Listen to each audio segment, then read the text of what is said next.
Yo, what's going on, guys? And it was game 2 of the first round between the Cavaliers and the Miami Heat.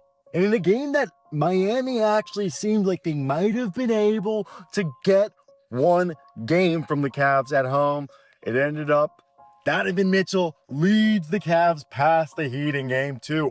The Cleveland Cavaliers drained 22 threes. Obscene start. This gives the Cavaliers a commanding 2-0 lead. And the Cavaliers just were lights out from deep. And they were locked in from the line. Cleveland takes the series 2-0 as they head to South Beach.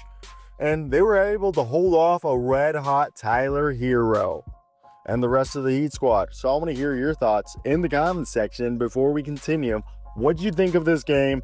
Do you guys think it's going to be a sweep or gentleman's sweep? Do the Heat have a shot or not? I think Donovan Mitchell, who delivered 30 points, 7 three-pointers made, 6 assists, 48% almost from the field, carried the Cleveland Cavaliers offense. And he was a guy who, especially in the second half, he really helped out with those three-pointers. And so far, he's a guy who's been just offensively dominant in the playoffs, getting what he needs.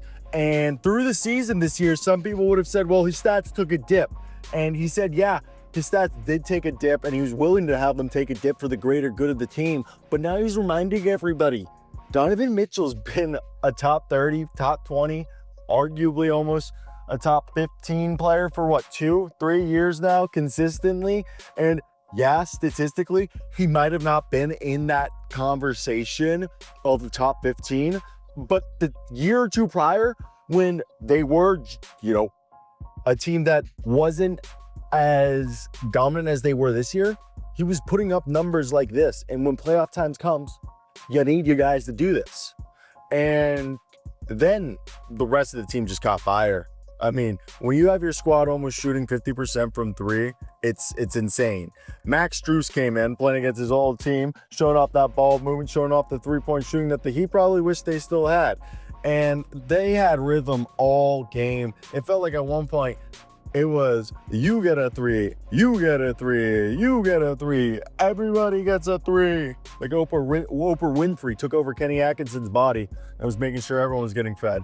Also, Darius Garland was probably Oprah in this scenario. He had 9 assists and 21 points. And he just had a strong all-around game like he's had all year. Now, the bench showed up. DeAndre Hunter, 12 points. Sam Merrill and Ty Jerome. Evan Mobley, Jared Allen. They did their things. But Tyler Herro, he kept Miami afloat all game long. 33 points. He shot 4 of 11 from 3. He had 5 assists. Bam Adebayo only took 9 shots. He had 11 points, 14 rebounds, and 9 assists. And that's the thing when you looked at this game, what was it?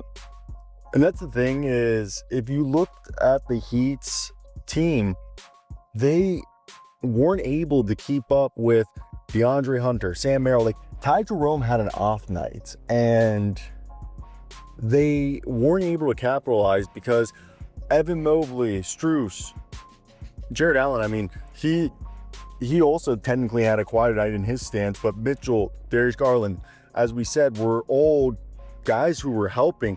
And Cleveland, when they went into halftime, they had a 43-point second quarter. That's absurd. And to me, Jovic, Haywood Highsmith, Davion Mitchell, Tyler Herro, all did their part. But then Andrew Wiggins and Bam Adebayo, I know Adebayo had 9 assists, but you took 9 shots, bud. But I feel like you should be doing all of that while still taking the shots. And Andrew Wiggins, you should be this team's leading scorer or second leading scorer alongside Tyler Herro every given night. Like, that shouldn't be a question. So that's the one thing my one gripe right there. Because it's not like the Cavs had any spectacular night with a player dominating. Obviously, you had some good things. It was just they caught fire from deep and they couldn't keep up. But my thing is, they kept it a close game. So if you think another 5 points, each of them, that's now 122 to 124. So if they both played up in terms of scoring wise to what they do, I felt like then the Heat hit 16 threes, but allowed 22 on the other end. I know you can't let the other team shoot that many threes, but you got to have, your main guys show up. Like Evan Mobley, yeah, he was quietly dominant, efficient on both ends. You have steady rim protection, 9-8-1 from Jared Allen, and Cavs outscored Miami 66-45 from three-point range and held Miami to just 9 offensive rebounds while grabbing 39 rebounds total. So I think Cleveland responds with another Game 2 dub, and they're taking this momentum to Miami with a 2-0 series. And if the Cavs shoot like this, the Cavs won't be losing anytime soon.